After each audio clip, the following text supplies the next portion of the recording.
Israeli জনগণের মধ্যে বাড়ছে দেশ ছাড়ার প্রবণতা। দেশটির কেন্দ্রীয় পরিসংখ্যান ব্যুরো সিবিএস জানিয়েছে ২০২৫ সালেই দেশটি ছেড়ে গেছেন প্রায় ৭০,০০০-এর বেশি ইসরায়েলি। মূলত গাজায় আগ্রাসনে সৃষ্ট যুদ্ধ পরিস্থিতির কারণে দেশটির নাগরিকদের মধ্যে এই প্রভাব দেখা গেছে। সিবিএস এর বরাতে টাইমস অব ইসরায়েল জানিয়েছে ২০২৫ সালে ইসরায়েলের মোট জনসংখ্যা বাড়লেও ইসরায়েলের ইতিহাসে প্রথমবার জনসংখ্যা বৃদ্ধির ধীরগতি দেখা গেছে।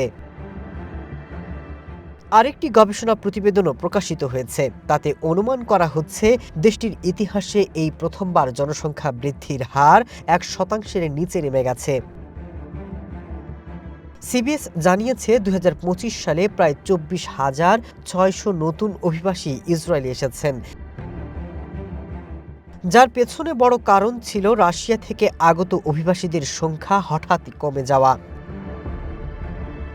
বিশেষজ্ঞরা বলছেন সাম্প্রতিক বছরগুলোতে ইসরায়েলের রাজনৈতিক এবং নিরাপত্তা পরিস্থিতির মারাত্মক অবনতি হয়েছে।